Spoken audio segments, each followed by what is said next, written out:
강의 시작할게요. 식사는 잘 하셨죠? 네, 강의 바로 시작하겠습니다. 제 소개를 다시 한번 드리면 저는 현재 법무법인 지역의 파트너 변호사로 일하고 있고요. 다양한 기업들의 법률 자문하는 업무, 그다음에 개인 소송 업무, 기업들 소송 업무를 담당하고 있고요. 엔터테인먼트 관련된 회사, 그다음에 IT 플랫폼 회사 위주로 저희 거래하는 회사가 좀 많이 있습니다. 금융 강의도 제가 작년에도 했고 올해도 여기서 하고 있는데요. 그리고 저희가 유튜브에 법률 영상 컨텐츠를 좀 올리고 있어요. 그래서 강의했던 영상도 제가 종종 업로드를 하고 있으니까 혹시 강의 이후에 궁금하신 게 있으면은 그 제 유튜브 채널에 검색을 하시면 영상들을 보실 수 있게 공유를 해놓도록 하겠습니다. 자, 이런 질문 해볼 수 있겠죠? 우리가 계약서 강의를 해야 되잖아요. 근데 계약서가 왜 필요한지를 알아야 공부하는 이유를 아까운 시간이랑 에너지를 써가면서 공부하는데 왜 필요한지 알아야만 그게 의미가 있는 거잖아요. 그래서 모든 공부가 다 그 이유를 아는 데서 출발하는 것 같습니다. 계약서가 왜 필요한가? 그래서 이런 질문 해볼 수 있습니다. 계약서가 없어도 우리가 맺고 있는 계약은 유효한가? 이거 어떻게 생각하시나요? 계약서 없는데 계약을 맺은 게 법률상 유효할까요? 유효할까? 무효일까? 본인의 의견을 그냥 상식적으로. 계약서가 없어요. 임대차 계약을 지금 맺고 살고 계신 분도 있잖아요. 그런 분들은 계약서를 뭐 중개사 통해서 대부분 썼겠지만 안 쓴 경우도 있잖아요. 그럴 때 법률상 유효할까요? 대답하는 분이 없으면 바로 지목을 해보겠습니다. 정보보호부의 김수민 계장님, 어떻게 생각하시나요? 본인이 이제 계약서가 없어요. 그런데 계약을 유효할 거냐? 유효하지 않을 것 같습니다. 왜 그렇게 생각하시죠? 유효하지 않을 것 같다. 이유는?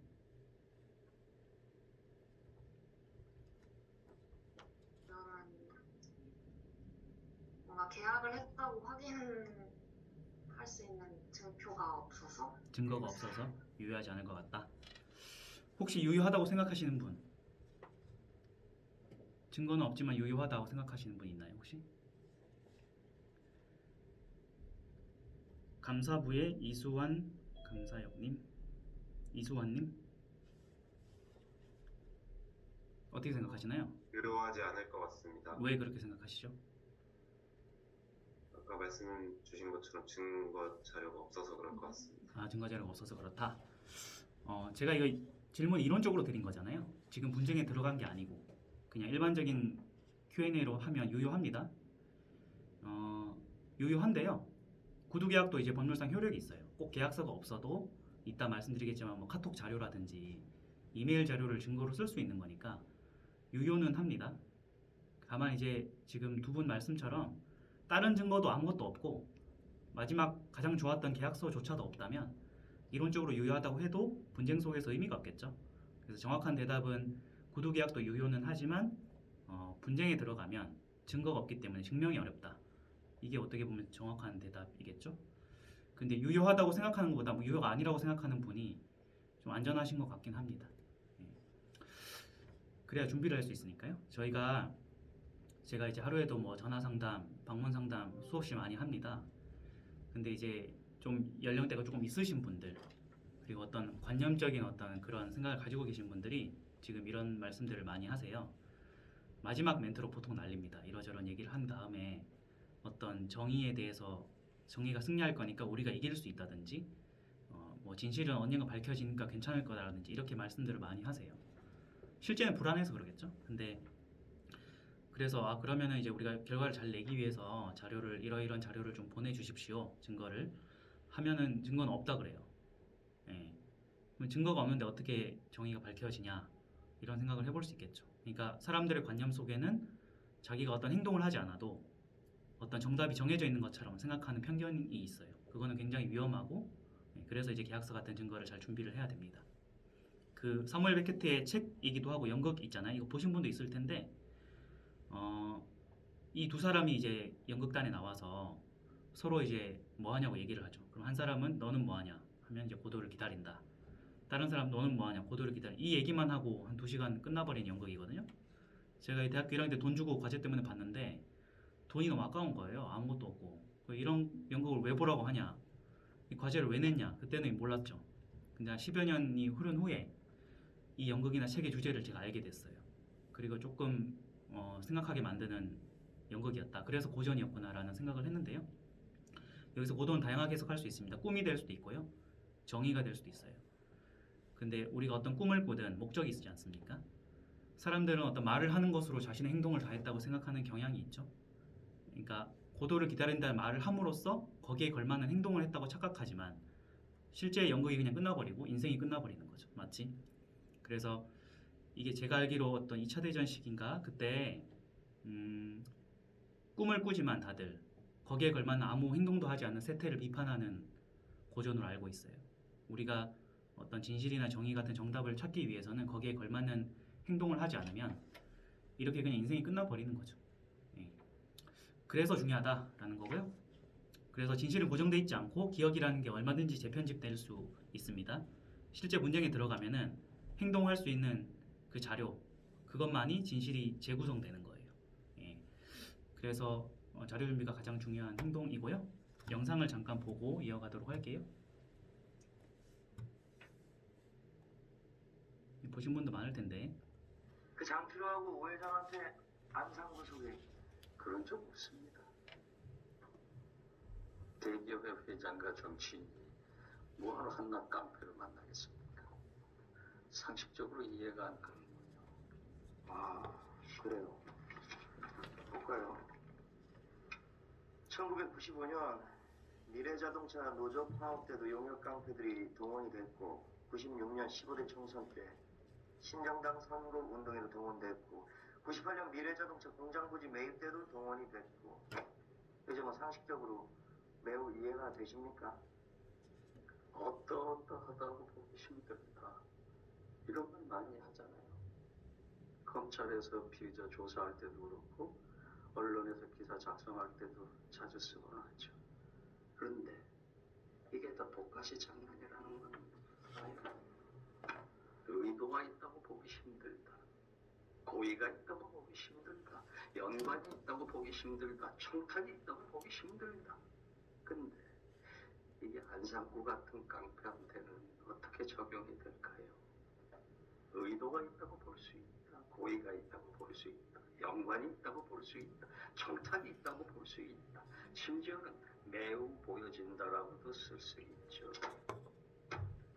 씨발 지금 뭐 하는 거야? 같은 말이에요. 누구는 어떠어떠하다고 보기가 힘든데 누구는 어떠어떠하다고 매우 보여진다는 겁니다. 말은 권력이고 힘이야. 어떤 미친놈이 깡패가 한 말을 믿겠어.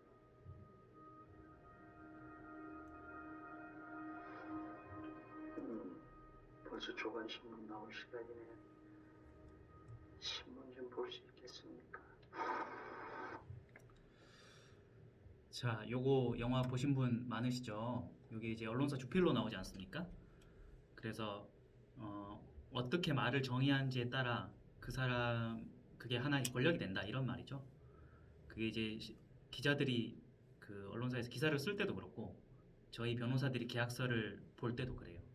그래서 똑같은 말이지만 어떻게 워딩을 바꾸는지에 따라서 그 사람의 의도를 담을 수 있고 상대방의 의도를 읽을 수 있다. 그래서 혹시나 이상한 게 있다면 그런 걸 바꿔줘야 된다. 이런 의미가 있고요. 계약서를 본다는 건 마치 철학적으로 비유하면 사회의 권력관계 균형을 맞춰주는 역할이기도 합니다. 평면적으로 우리가 일을 분석하면 계약서를 봐주시는구나라고 하지만 실제 사회 전체적으로 보면 협상력의 균형을 맞추는 거예요. 계약서를 쓰러 온 두 사람이 테이블에 앉는 순간 이미 그 사람 두 사람 협상력은 다르거든요. 완전하게 동일한 경우는 하나도 없습니다. 한쪽이 항상 우위에 있어요. 그래서 이런 걸 검토하지 않으면 그냥 빨려 들어가는 거죠. 씨앗을 남기는 거죠. 그 씨앗이 나중에 불씨가 돼서 터지는 경우는 당해보는 사람만 아는 거죠. 그 이미 여러분들이 계약서를 어떤 계약을 맺고 있다. 계약서 없이 이미 진행 중인 거래가 있다. 지금 한번 생각해 보시면 한두 개는 다 있을 거예요. 근데 뭔가 불안하다 하면은 뒤늦게라도 수집을 해야 됩니다. 지금이라도. 계약하기 전에만 모을 수 있는 게 아니거든요. 계약 기간 도중이지만 지금이라도 계약서를 받는 게 제일 좋습니다. 먼저 작성해서 주든 작성해달라고 하든 요청을 해서 받아야 돼요. 그리고 이제 모르는 사람이면 괜찮은데 아는 사람이면 도중에 갑자기 이런 얘기를 하는 게 좀 그 사람이랑 관계를 깨트리는 거 아니야? 이런 오해를 하시는 분도 있는데 이게 이제 우리나라에 특히 그런 것 같아요. 근데 요즘에는 그렇지도 않고요. 저희가 통계적으로 수집해보면 그런 걸로 오해를 받아서 오히려 관계가 깨진다든지 그런 경우는 못 봤어요. 오히려 조금 까탈스럽지만 해뒀던 분들이 안전해지는 경우는 많이 봤지만 중간에 얘기해서 괜히 변호사님 말 듣고 계약서 달라고 했다가 이 사람이 뭐 나를 의심하냐라고 계약이 깨졌다 라고 하신 분은 지금까지는 못 봤어요. 그래서 좀 적극적으로 요구해 볼 필요가 있다 이거고요. 계약서가 없다면 그리고 여러분들이 계약서를 확보할 능력이 없다 하면은 보통 4가지 정도 수집합니다. 전화를 이제 하죠. 우리 그때 몇 년도 몇 월 며칠에 계약하신 거 기억하시죠? 그때 뭐 얼마를 주기로 하셨잖아요. 이런 대화를 하면 그게 계약서가 없어도 하나의 증거가 됩니다. 녹음을 해야겠죠? 녹음은 1대1 대화는 몰래 녹음을 해도 불법은 아닙니다. 증거로 쓸 수 있어요. 3자 간의 대화를 두 사람의 대화를 내가 몰래 제3자 입장에서 녹음을 하면 그건 감청이 돼서 처벌받아요. 증거로 쓸 수 없고 근데 자기 대화가 섞여 있는 녹음은 괜찮거든요. 동의를 받아도 당연히 좋고 안 받아도 괜찮다. 문자는 날짜랑 시간이 나와 있죠. 그래서 그런 것들도 확보할 수 있다. 카톡도 이제 상대방이 수신했다는 그 숫자가 빠지니까 수신의 근거로 쓸 수 있는 자료가 되고요. 메일은 첨부하기 좋죠. 증거를 첨부하기. 이런 자료들을 통칭해서 연락자료라고 표현하는데 이게 계약서를 대체하는 자료가 됩니다. 두 번째는 물건이 있는 경우에 사진을 찍어두는 것도 괜찮아요. 날짜랑 장소가 나오면 좋겠죠. 세 번째는 그 계약을 알고 있는 어떤 누군가가 있을 수 있어요. 위에 그 두 개는 물증이고 세 번째 거는 그 사람을 찾아가서 본인이 그 당시에 현장에 왔기 때문에 알고 있지 않냐 라고 해서 사실 확인서를 하나 받을 수 있다. 이런 것도 이제 진술서를 증거로 쓸 수 있다. 마지막 보통 내용 증명을 보내기도 하는데요. 이거 우체국에 보내거나 받으신 분도 있을 거예요. 한번. 근데 이건 이제 조금 위험한 거죠. 분쟁을 시작하기 전에 독촉하는 거니까. 저희 같은 로펌을 통해서 보내기도 하고 본인이 직접 보내기도 합니다. 이런 것들을 주고받는 과정에서 이제 그 증거가 묻어나오는 거죠. 이런 것도 이제 증거로 쓸 수 있다. 그래서 계약서를 대체하는 자료로서 이런 것들이 있다. 모아야 돼요. 계약 단계별 시간 순서입니다. 첫 번째 사이닝을 하는 게 성립이 있고 계약 기간이 5년이면 5년 동안 이행이 있고 마지막에 종료를 합니다. 오늘 볼 모든 계약서와 관련된 건 중간 단계, 계약 이행이라고 표현하는 이 단계에서만 모든 게 일어나는 거죠. 첫 번째 성립 단계 사이닝하는 단계에서는 계약서와 관련된 분쟁은 거의 없고 사람과 관련된 분쟁이 종종 있습니다. 뭐 미성년자가 부모 동의 없이 어떤 계약을 했다든지 대리인이 대신 왔는데 위임장이 없다든지 이런 경우가 있죠. 예를 들어 뭐 부동산 임대차 계약인데 명의자는 와이프인데 남편이 와서 도장을 찍는데 위임장이 없다든지 이런 사람과 관련된 분쟁이 일어나는 경우가 있는데 오늘 볼 계약서와 관련된 모든 분쟁은 이 계약 이행 단계, 계약 기간 도중 단계와 관련이 있어요. 가장 핵심적인 건 계약 해지하고 손해배상 이 두 가지죠. 계약이 끝나면 연장을 할 건지 말 건지 자동 연장이 되는지 안 되는지 봐야 됩니다. 신용카드 발급 계약도 자동 연장이 되는 건지 임대차 계약도 자동 연장이 되는지 이런 걸 보는 거고요. 돈을 어떻게 정산할 거냐 돈과 관련된 분쟁이 주로 있는 거죠. 첫 번째하고 세 번째는 오늘 신경 쓰실 필요는 없다. 중간에 있는 단계만 신경 쓰면 된다 이겁니다. 계약서가 있어요. 뭐 짧으면 한 3페이지 5페이지 많으면 한 50페이지 이렇게 돼 있어요. 이거를 다 볼 수는 없겠죠. 중요한 것만 우리는 봐야 됩니다. 제한된 시간 안에. 그래서 그냥 이분법적으로 나눠서 말씀드리면 숫자는 무조건 봐야 된다. 특약사항은 무조건 봐야 된다. 중요한 건 중간에 모여있다 이겁니다. 밑에 계약 기간이 숫자, 금액도 숫자, 위약금도 숫자, 손해도 숫자, 정산도 숫자잖아요. 이런 게 일반적으로 중요하게 봅니다. 그리고 해지 사유도 보통 보죠. 해지 사유는 숫자는 아니지만 그게 손해와 관련이 있기 때문에 봅니다. 계약서를 볼 때는 글자보다 숫자가 중요하다. 특약사항이 일반보다 중요하다. 중간 부분을 잘 봐야 된다. 계약서를 워딩을 보면 A는 권리가 있다, B는 의무가 있다 이렇게 표현하지 않습니다. 이것만 돼 있으면 초등학생도 알겠지만 안타깝지만 이렇게 표현해주지 않고 밑에처럼 나와 있어요. 우리나라 법이 이제 외국법을 따라 베끼다 보니까 해방 이후에 일본법을 베꼈죠. 독일법하고. 그래서 이런 워딩이 남아 있는데요. 이런 것 때문에 이제 검토가 필요하고 분쟁이 일어나는 건데 어쩔 수가 없어요. 애매한 것도 있고. 그래서 보통 이런 것들이 있습니다. 할 수 있다. 이건 이제 해도 되고 안 해도 된다 이런 의미니까 해야 되는 건 아니죠. 권리와 관련된 거고 해야 한다가 이제 의무와 관련된 거예요. 안 하면 책임을 지는 거니까 한다 이거는 애매하잖아요. 그냥 하나의 기준을 세울 때 씁니다. 의무도 아니고 권리도 아닐 때 기준을만 세울 때.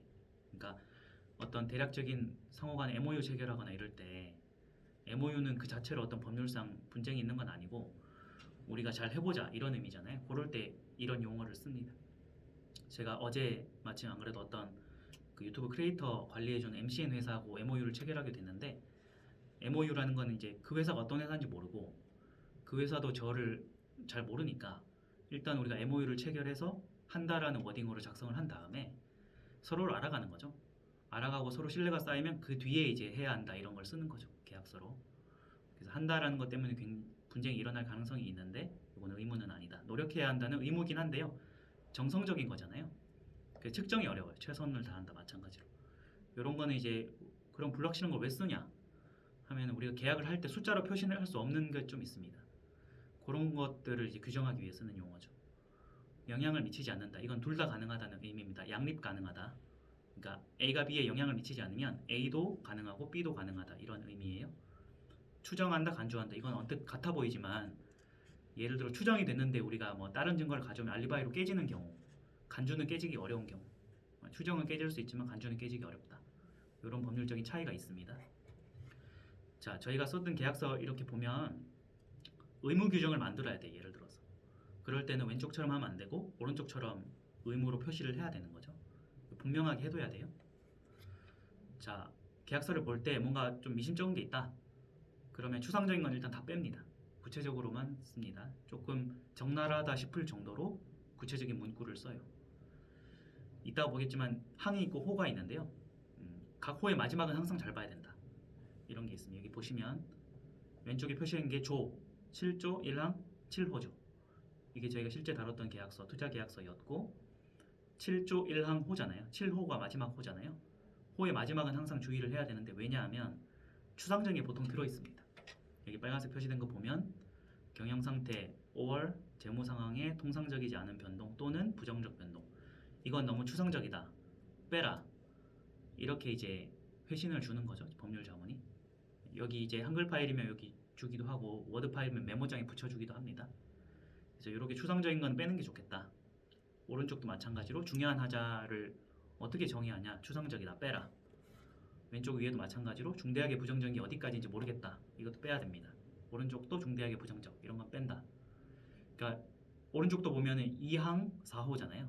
이 호의 마지막은 잘 봐야 된다. 이런 뜻이에요. 보통 여기에 숨어 있거든요. 독소 조항이라고 합니다. 포이즌 필. 이런 것들을 삭제하는 작업을 여러분들 계신 준법지원부나 법무팀에서 하는 거죠. 그래서 의뢰를 할 때 알아서 봐주십시오 이러면 안 되고 제가 볼 때 이런 부분이 문제가 있는 것 같으니 이 부분을 특히 집중해서 봐주십시오 이렇게 질문을 가야 받는 사람도 효율적으로 일할 수 있고 그리고 질문하는 사람 자체가 이제 좀 전문적이라고 느껴질 수 있으니까 회사 안에서 좀 신뢰를 높이는 데 도움이 되는 거죠. 아, 이 사람은 조금 상식 있는 분이구나. 그리고 우리가 일을 편하게 할 수 있게 해주는 분이구나 라는 신뢰가 쌓이는 거죠. 그런 차원에서 여러분들이 중요한 것 같아요. 변호사가 아니어도. 이건 이제 중국 계약서였습니다. 한글로 1차 번역을 했고 다시 법률 검토를 2차로 들어간 거. 근데 중국 법제랑 한국 법제가 너무 다르기 때문에 거기는 이제 경제적으로는 자본주의지만 아직도 그 공산주의 성격이 남아있어서 법제가 좀 그래요. 그래서 그냥 번역을 하면 도저히 안 돼서 다 갈아엎은 거죠. 이렇게 다 수정을 하고 삭제하고 빼버린 거예요. 이런 식으로 이제 법률 자문의 의뢰가 들어오고 검토를 하기도 합니다. 저희가 했던 사건 두 가지를 간단히 소개드리면 어떤 보관업체에서 돈을 받을 게 있었는데 고객하고 분쟁이 생겼어요. 근데 보관업체 사장님이 저에게 연락이 와서 제가 상담을 해드렸는데 계약서 가져오십시오 라고 하니까 계약서를 주셨는데 이거 변호사 검토를 받으셨어요? 이러니까 안 받았대요. 근데 어떻게 이렇게 잘 썼냐라고 물어봤더니 예전에 이제 분쟁이 한번 있었다 그러더라고요. 그래서 엄청 잘 쓰셨다라고 해서 봤더니 이제 빠져나갈 구멍이 없었던 거죠. 상대방 입장에서. 그래서 저희가 내용 증명을 보냈습니다. 상대 업체에 계약서를 첨부해서 지금 계약서 몇 조 몇 항에 따르면 이렇게 돼 있으니까 너네가 돈을 지급해야 된다 라고 했고요. 그게 1억 조금 넘는 금액이었는데 만약 계약서가 없었더라면 또는 부실했더라면 저희가 소송을 했었어야 되고 소송을 해도 증거가 부족하니까 이길 가능성이 높지는 않았겠죠. 근데 계약서를 준비를 해뒀더니 1억 원 넘는 돈을 자연스럽게 받았을 뿐만 아니라 이분은 시간, 변호사 비용, 에너지, 스트레스 이런 것들을 한 번에 해소할 수 있었다라는 거죠. 특히 본인들이 확보한 계약서가 비용을 들이지 않았음에도 불구하고 그 정도의 값어치를 하는 문서였다는 뜻이고요. 두 번째는 대구에 있던 어떤 모텔 인테리어 관련인데 여러분이 인테리어 해보신 분은 아실 거예요. 이게 이제 보통 우리가 쓸 수 있는 금액이 정해져 있잖아요. 우리는 뭐 5천이나 1억의 인테리어 하겠습니다. 그 금액에 맞춰 해주십시오라고 하는데요. 인테리어 업체에서는 이제 하다 보면 거기서 이제 하도급을 주잖아요. 여러 업체에. 그러다 보면 비싼 자재를 이렇게 수급해 올 때가 있고 이걸로 하시면 더 좋은데 요거는 이제 추가 공사 대금 얼마가 발생합니다. 계약 도중에 얘기하는 업체가 많이 있어요. 근데 우리의 금액은 한정돼 있으니까 하는 사람도 있겠으나 못하는 사람도 있겠죠. 근데 커뮤니케이션이 분명하지 않을 경우에 그냥 해주세요 하다가 마지막에 이제 사건이 터지는 거죠. 그래서 1억 3천만 원은 밖에 없으니까 모텔을 짓는데 1억 3천만 원 범위에서 해달라는 계약서는 있었고요. 저희 의뢰인이 개인이었습니다. 김씨. 상대 쪽에서는 마지막에 소송이 들어왔는데 2억 원짜리 소송이 들어왔어요. 우리는 1억 3천만 원 밖에 없다고 분명히 했는데 언제 우리가 7천을 더 주기로 했냐라고 했는데 그쪽이 소송을 했기 때문에 그쪽이 증거를 내야 했고 7천만 원에 대한 증거로서 견적서를 법원에 냈습니다. 근데 아시겠지만 견적서 말 그대로 견적서잖아요. 법적으로 그냥 청약에 불과합니다. 합의 양쪽 도장이 없죠. 그래서 이거는 견적서지 우리가 동의한 적은 없지 않냐. 견적서는 계약서하고 다르다. 이런 논리로 방어를 해서 저희가 100% 이겼는데요. 상대 업체 입장에서는 실제 7천만 원짜리 공사를 더 했는지는 모르겠어요. 근데 만약 했다면 계약서를 준비를 안 해서 날려버린 거죠. 자기가 실제 7천만 원을 쓰고도 본인 돈으로 인테리어를 해준 꼴이 돼버렸어요. 그러니까 계약서 하나로 7천만 원을 날린 사례, 상대방 입장, 우리 입장에서 막은 사례. 그러니까 그만큼 문서를 소홀히 하지 말고 이게 몇천 몇억의 값어치가 있다라는 걸 알고 계시면 저희 같은 외부 변호사에게 자문을 구하든 아니면 회사 안에서 질문을 구하든 그런 노력들을 가벼이 여기지 않는 거죠. 그 계약서를 지금부터 볼 텐데요. 저희가 썼던 걸 이제 그 대회비가 있어서 지금 띄워드리지 못하고 이렇게 문장으로만 추려서 저희가 입력을 해놨어요. 그래서 중요한 것만 저희가 보면 목적은 보통 안 중요합니다. 안 봐도 돼요. 근데 왜 가져왔냐면은 요즘에 이거 갑질한다고 하잖아요. 원래 이제 갑은 을은 이렇게 표현하는데 일반적인 계약서가 요즘에 이게 함께 행복하자는 의미에서 동행으로 바꾸고 있어요. 이게 약간 일종의 챌린지 개념으로 바뀌고 있거든요. 여러 공공기관 위주로. 그래서 이런 계약서들이 트렌드가 있다. 이것만 아시면 되고 중요한 건 없습니다. 여기서부터 이제 중요하죠. 왜냐 숫자니까. 계약 기간에 두 가지가 있어요. 존속 기간이 없는 경우 평생 갑니다. 평생 가고 그 사람이 죽어도 상속이 돼요. 계약도. 그러니까 끝이 없으면 빠져나온 거 쉽게 해줘야 되니까 존속 기간이 없는 경우에는 언제든지 탈퇴할 수 있다. 이런 게 많이 있죠. 끝이 없는데 탈퇴도 못하면 불공정 계약으로 무효가 됩니다. 일종의 연예인 전속 계약 같은 개념이죠. 묶여버리고 못 나오는 경우. 그래서 존속 기간이 없는 경우에는 탈퇴가 비교적 쉽다라는 거고 존속 기간이 있는 경우도 있어요. 이렇게 1년. 근데 1년은 우리가 뭐 못 읽는 사람 있겠습니까? 근데 시작점은 빠뜨리죠 보통. 왜냐하면은 오늘 체결했으니까 오늘로부터 1년이겠구나 라고 당연히 생각하는데 요 체결일이라는 걸 다르게 설정할 수 있어요. 뭐 본 계약의 유효 기간은 3개월 후부터 1년으로 한다라든지 아니면 뭐가 이루어진 이후부터 1년으로 한다라든지 제가 그 연예인 관련된 사건을 좀 많이 하다 보니까 요거 때문에 분쟁이 많이 일어나서요. 연예인들이 전속계약을 소속사랑 맺습니다. YG, SM, JYP. 그러면 전속계약에 보면 첫 앨범 발매일로부터 1년 이런 경우가 있어요. 그럼 첫 앨범 발매일을 언제 해줄지 모르는데 그게 시작도 안 됐는데 계약기간 자체가 진행을 안 해버리죠. 그럼 앨범 발매를 늦추면서 7년, 10년 이렇게 끄는 영세한 업체들도 있어요. 그래서 이 말씀을 드리려는 이유는 계약기간이 항상 언제부터 시작하는지를 반드시 봐야 된다 라는 겁니다. 자 여기 보면 6개월 후에 효력이 발생한다 이런 게 있죠. 그러니까 시작 지점을 빠뜨리기 쉽다 라는 거고 이게 끝나는 시점은 2020년 8월 25일부터 시작하는데 1년씩 연장이잖아요. 그래서 밑에 보면 한 달 전까지 종료를 요청해야만 갱신이 안 되고 서로가 아무 말이 없이 잊어버렸다 하면 자동 연장이 되는 거죠. 이런 게 굉장히 많습니다. 그래서 연장을 하기 싫으면 최소 한 달 전에, 그러니까 보름 전에 안 되는 거예요. 예. 보름 전에 안 되고 한 달 전에 여기 계약서에 따르면 한 달 전에는 이제 갱신 거절 의사를 표시해야 되는 거죠. 그래서 엔딩은 갱신과 관련 있고 스타트는 이제 언제부터 시작하는지와 관련 있다. 이런 겁니다. 그래서 다시 한번 말씀드리면 이제 회사니까 내부 결제 라인이 있잖아요. 그래서 결제가 여러 개의 라인이 있으면 언제부터 시작하는지가 불분명할 수 있기 때문에 반드시 계약 체결일로부터 시작한다는 표시를 넣는 게 좋죠. 예, 본 계약의 효력은 계약서 작성일로부터 발생한다. 계약 체결과 동시에 효력이 발생. 이 같은 의미입니다. 이렇게 반드시 넣어야 된다. 끝날 때는 자동으로 연장되는 건지 안 되는지 봐야 되고 연장을 안 하고 싶으면 언제까지 연장을 안 한다는 의사를 표시해야 되는지 말로 하면 안 됩니다. 이 근거를 남겨야 돼요. 위에 거는 1개월 전까지는 표시해야 된다. 거꾸로 소급해서 1개월, 밑에 거는 2개월 전에 갱신 거절을 통보해야 된다. 이거죠. 그 요즘에 제일 이슈가 되는 게 이제 주택임대차 보호법이잖아요. 전세, 월세. 여러분들이 그 만약에 세입자라면 그러면 이제 자동 연장이 한 차례는 요구할 수 있는데 그게 원래 6개월에서 1개월 사이였는데 2개월 사이로 바뀌었죠.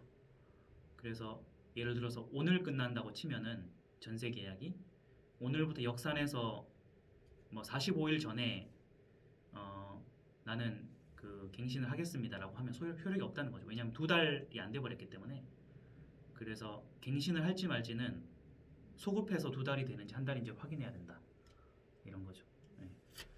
그걸 봐야 된다. 자, 금액도 숫자니까 반드시 중요하겠죠. 3번 나눠서 1000만 원, 500만 원, 1000만 원 이렇게 지급하는데 금액은 반드시 봐야 되고 자, 여기서 이제 간단하게 퀴즈를 내보면 여기서 이제 누락된 게 하나 보이죠? 금액 숫자는 맞는데 누락된 게 하나 있습니다. 이 뭐가 있을까요? 이거 대부분 맞히셨던데 지난주에 여쭤보신 분들도 촉이 있으신 분들은 이거 사업해 보시거나 알바해 보신 부분 이런 분들은 아실 거예요. 스마트 스토어나 이런 거 아시는 분? 아시는 분? 제가 그럼 또 기업고객사업부의 김지현 대리님 이게 금액이 1000만 원, 500만 원, 1000만 원, 2500만 원이잖아요. 여기에 이제 원래 표시해야 되는 게 누락이 돼버렸죠. 이거는 불완전한 계약서라서 변호사 검토가 없으면 위험해요. 돈을 날릴 가능성이 있다. 서로가. 김지현 대리님 혹시 아시나요? 모르시면 모르신다. 표현을 해주시고 모르겠습니다. 잘 모르시고 영업부의 이영애 대리님 누락된 게 뭐가 있을까요? 아시는 분? 금액? 총 금액은 원래 합계를 쓰는 게 원칙이긴 한데요. 어차피 더하기는 누구나 할 수 있으니까 그래서 2,500만 원을 안 쓰더라도 이거는 문제는 없고 신금융사업부의 정성환 계장님 그 완료 시점 완료 시점은 2019년 10월 25일에 전액 주고 11월 25일에 주고 프로젝트 완료 15일 이내가 조금 애매하긴 한데요. 그래도 프로젝트 완료를 이제 특정할 수 있기 때문에 15일이라는 숫자는 특정됐다고 봐야죠. 힌트를 드리면 세금과 관련된 거예요. 세금과 관련된 걸 표시를 안 했어요. 네. 뭐라고 말씀하신 분 있는 것 같은데 부가세요? 부가세 누구시죠? 박일순이요. 아, 예, 정답입니다. 예. 이게 부가세를 표시해야 되죠. 물론 부가세 없는 계약도 있는데 우리가 돈을 주고 받을 때는 일반적으로 서비스는 용역이잖아요. 여기 프로젝트라고 제가 써놨잖아요. 그러면 프로젝트에 대한 대가는 당연히 부가세가 포함되는지 불포함되는지를 표시를 해야죠. VAT라고 하잖아요. 10%. 이거 표시 안 하면은 지금 250만 원 날리는 거예요. 예, 250만 원 날리기 싫으면 확인을 해봐야 되는 거죠. 그래서 위에처럼 4천만 원이면 별도, 그럼 4,400이 되잖아요. 밑에처럼 500만 원이 별도면 550씩 3번 반드시 표시해야 된다. 적어도 확인해야 된다라는 거고요. 연 6% 이자는 상법상 이자입니다. 그리고 약정을 할 수 있어요. 이게 복리가 아니고 단리인데 연 6% 약정을 할 수 있다. 그리고 사실 약정은 자유인데요. 세 번째 시간에 볼 24% 안에 범위만 들어오면 됩니다. 근데 요즘에 웬만한 뭐 예금 이자나 대출 이자도 마찬가지고, 그리고 주식하시는 분들, 뭐 투자하시는 분들 알겠지만 6% 수익 내기 힘들죠. 6% 이자면 엄청 센 거죠. 지금 기준으로 초저금리니까. 근데 보통 이제 민법상 이자는 연 5%로 보고요. 상법상 이자 회사면 연 6% 봅니다. 소송해서 당하면은 연 12% 보고, 예, 그렇게 보는데요. 이자를 반드시 봐야 된다. 그 다음에 500만 원, 500만 원, 500만 원 세 번 있는데 여기 밑에 분할 및 기한이익을 상실한다. 이건 무슨 의미인지 아시는 분? 이게 좀 어렵긴 한데 잘 생각해보면 이거 답 나오죠. 분할 및 기한이익을 상실한다. 내가 어떤 이익을 줬는데 상실해버린다. 이게 무슨 뜻인지 아시는 분? 이 워딩에 강하신 분들이 있을 텐데. 회원심사부의 이혜린 계장님. 분할 및 기한이익을 상실한다.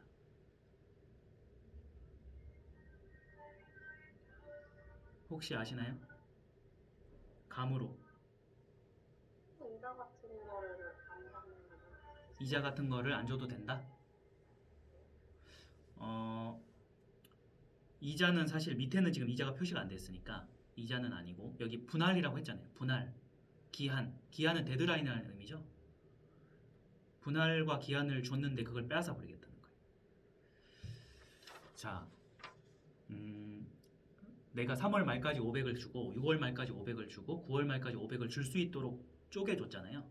그러니까 돈을 갚는 사람한테 이익을 줬잖아요. 원래 한 번에 받을 수 있는 거를 분할해주는 이익을 부여해줬잖아요. 그리고 기한도 원래는 2019년 3월 말까지인데 내가 9월 말까지 이익을 줬잖아요. 6개월 늦춰주는. 근데 만약 3월 말에 한 번도 안 갚으면 내가 너한테 줬던 이익을 다 빼앗아 버리겠다. 이러니까 4월 1일 기준으로 1,500만 원을 갚아야 된다는 의미죠. 3월 말까지 한 번이라도 만약에 안 주면 내가 원래 3번 이익을 주려고 했으나 안 되겠다. 그걸 빼앗아 버리고 4월 1일 기준으로 1,500을 지급해라. 할 수밖에 없는 거죠. 자, 그러니까 저희가 이제 사건을 좀 했는데 이제 판결문을 쓸 때 이런 걸 합니다. 저희가 이제 변호사니까 대리인으로 나가서 판결문에 이걸 써주십시오라고 얘기를 하고 쓰죠. 그래서 이 분할 및 기한이익 상실 의미는 1회라도 미지급하면 한 번에 다 받을 수 있는 권리다. 이렇게 하시면 됩니다. 대금은 부가세 포함 여부를 반드시 확인해 봐야 된다라는 거고요. 보통 이게 550만 이렇게 되면 포함된 경우가 많죠. 4천만 원 이러면은 이제 이게 10% 계산하기 힘드니까 별도를 의심해 봐야 되는 건데 원칙적으로 표시해야 된다. 외화로 받을 때 있잖아요. 이게 환율이 그날그날 달라지잖아요. 그러면은 그 미국 달러로 지급하는지 원화로 지급하는지 봐야 되고, 만약 달러로 지급한다면 그러면 어느 시점에 환율을 계산해서 주는지, 원화로 지급할 때도 마찬가지로. 저희가 이 샌프란시스코에 그 애플 본사가 있잖아요. 애플 본사 옆에 뭐 스타트업이 있는데 거기랑 이제 자문 계약을 체결을 해서 자문료를 받을 일이 있었어요. 그래서 저희가 이제 원화로 주십시오라고 했죠. 근데 자기들이 달러로 지급한다 그래서 달러로 받을 수밖에 없었고, 달러로 부가세가 안 붙더라고요. 제가 보니까. 그래서 부가세는 없이 이제 달러로 지급했는데 언제 지급하냐, 환율이 이제 그때그때 달라지니까. 그래서 몇 년도 몇 월 며칠 기준으로 환율을 계산해서 이제 지급해 줘야 된다. 이런 게 이제 해외 거래는 반드시 중요합니다. IMF 때는 환율이 뭐 하루에도 뭐 엄청 크게 변했죠. 이거 잘못하면 큰 거래의 경우에는 돈이 누락돼서 엄청 뭐 몇억 몇십억 기본이죠. 날리는 거는. 주의해야 된다. 지급 시기를 해외 거래일 때. 해지가 중요하다고 말씀드렸는데 1, 2, 3, 4의 경우가 있을 때, 한마디로 얘기하면은 상대방이 뭔가 문제가 있을 때 우리는 계약을 끊어버리겠다. 그리고 너가 잘못했으니까 손해도 청구하겠다. 이런 게 많습니다. 해지는 항상 여러 가지가 있는 경우가 많은데 이게 포함되는지 안 되는지를 잘 봐야 돼요. 개별적으로 외우라는 뜻은 아니고 해지 규정은 일반적으로 이렇게 돼 있다. 자, 해지를 하는 게 두 가지 방법이 있는데, 한번 이제 시정할 수 있는 기회를 주고 해지하는 경우도 있고, 그걸 최고라고 합니다. 한 달 정도는 우리가 한번 얘네 다시 제대로 하는지 한번 기다려보자 라고 해서 한 달 이상 시간을 주고 해지하는 경우, 그래도 안 하면 요게 이제 첫 번째 최고 후 해지 가능한 경우고, 밑에는 이제 최고 없이 해지 바로 가능한 경우, 상대방이 잘못이 크다 이럴 때는 기다릴 필요 없이 바로 해지해 버리겠다 그런 거고요. 첫 번째 거는 좀 약한 거고 두 번째 거는 좀 센 거죠. 그래서 어떤 거래를 했는데 상대방이 뭔가 잘못해서 내가 해지하고 싶다라고 하면은 해지를 할 때 바로 해지할 수 있는지 아니면 한번 독촉을 해야 되는지는 여기 최고라는 표현을 봐야 된다 이거죠. 독촉으로 해석하면 됩니다. 자, 위약금도 있는데요. 상대방이 뭔가 잘못해서 내가 위약금을 받겠다 하면 금액으로 이렇게 정할 수 있습니다. 금액으로 정할 수 있는데 정해놓으면 받는 사람 입장에선 편하죠. 손해를 증명 안 해도 되니까. 근데 만약에 위약금이 없다면 증명을 해야 된다라는 거고요. 예, 증명을 이제 좀 절약해주는 관점에서 좋은 것 같고, 그 위약금이 있으면은 원칙적으로 손해로 추정되기 때문에 위약금 말고는 손해를 받을 수는 없어요. 근데 예외적으로 밑에처럼 초과한 손해를 받을 수 있다 하면은 그 1억 원을 넘는 거는 증명을 하면 받을 수도 있다 이 말입니다.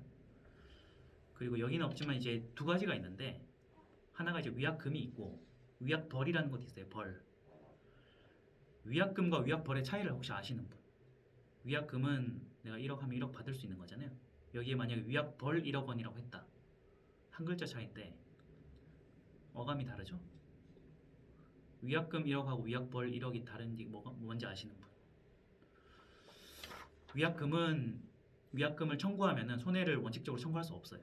왜냐하면 위약금 자체가 손해가 되니까. 위약벌은 말 그대로 징벌이기 때문에 일종의 위약벌로 1억을 수취를 하고 추가로 손해를 원칙적으로 더 받을 수 있어요.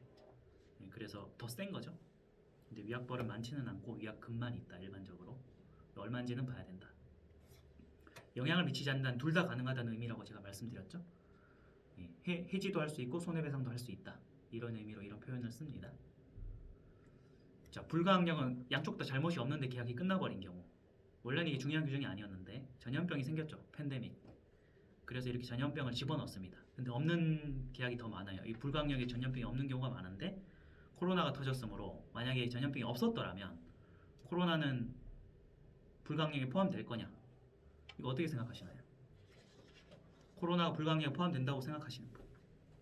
내 잘못이 아니니까 나는 그냥 해지할 수 있다. 아니면은 코로나 자체는 뭐 내 잘못이 아니지만 어쨌든 내가 염려되는 거니까 단순 변심으로 봐야 되냐. 코로나는 불가항력에 포함될 거냐 안 될 거냐. 브랜드 전략부의 강옥규 대리님, 코로나는 불가항력, 여기 뭐 홍수, 지진, 전쟁 이런 거에 준하는 불가항력이 될 거라고 생각하시나요? 좀 차원이 다르다고 생각하시나요? 강 대리님, 그냥 개인 의견 편하게 말씀하시면 됩니다. 정답이 없어요, 사실은.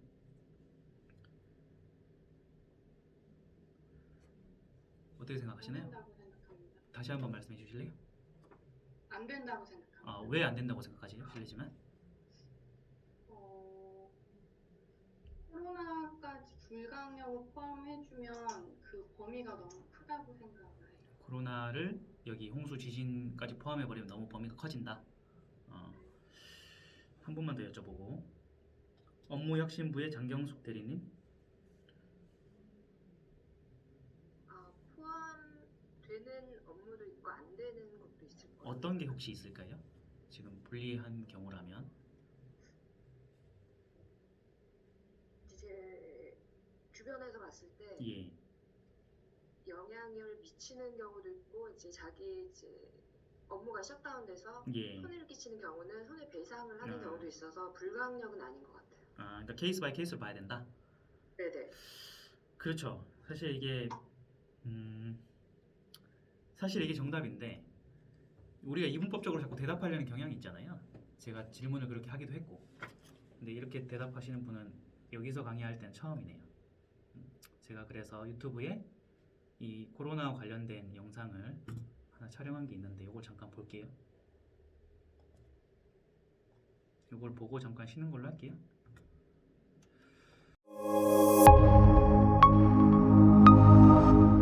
안녕하세요. 조석근 변호사입니다. 요즘에 코로나 때문에 전 국민이 2달간 고생이 많죠. 특히 결혼이나 다른 업체랑 계약을 했는데 코로나 때문에 계약을 해지하고 위약금을 돌려달라 이런 논의도 많습니다. 그래서 오늘은 코로나로 인한 계약 해지와 위약금에 관한 법률 상식을 공유 드리려고 하는데요. 주의할 것은 코로나는 이번에 처음이기 때문에 당연히 선례는 없습니다. 그래서 과거의 사스나 메르스 사태와 비교하고 일반적인 법 해석을 보완한 내용입니다. 분쟁 기관이나 전문가마다 법 해석에 관한 기준이 조금씩은 다를 수 있는 점 참고하시면 좋을 것 같고요. 코로나가 마무리되면 아마 이와 관련된 분쟁 선례도 본격적으로 쌓일 것 같습니다.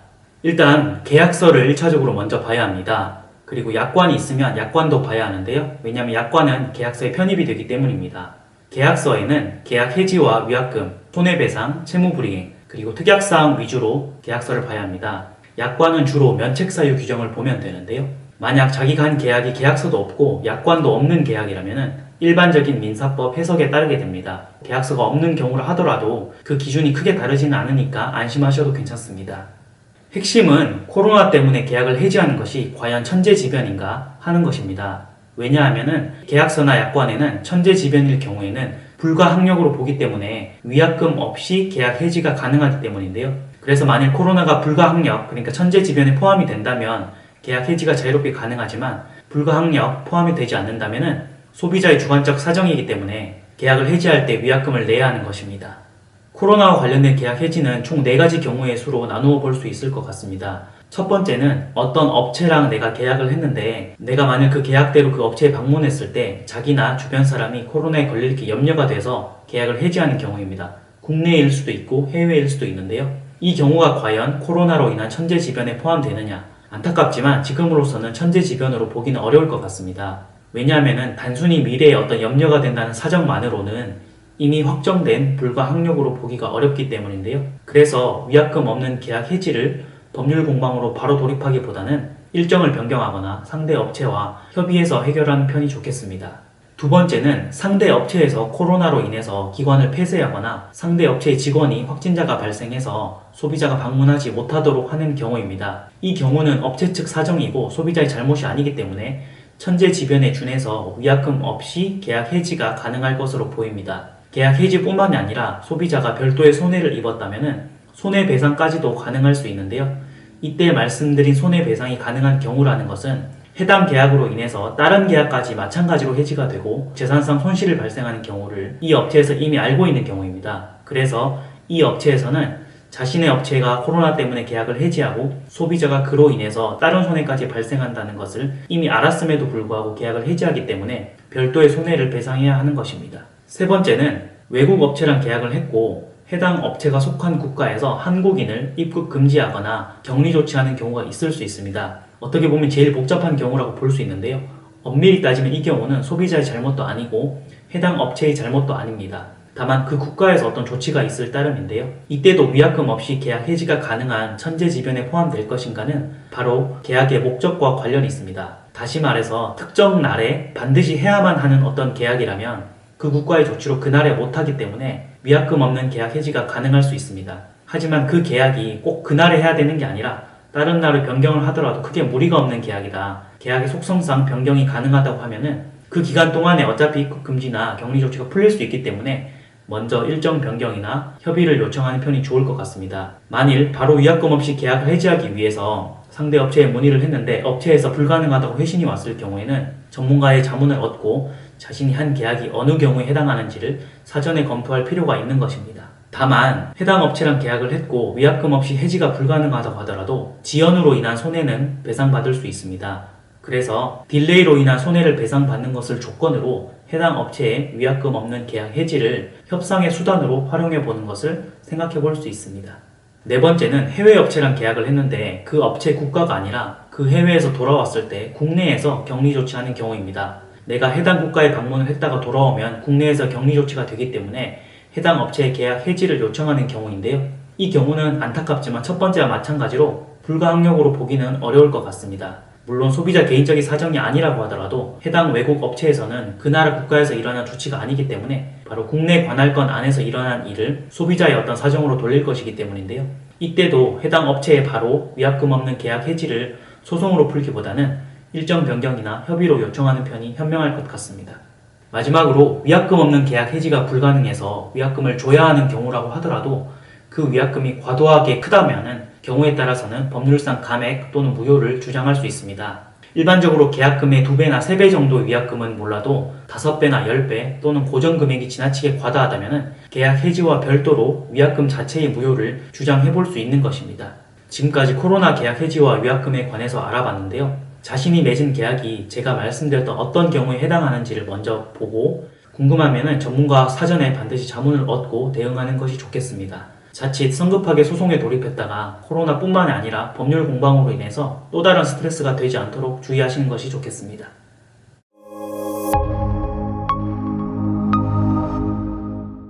정리를 작년 3월에 했고요.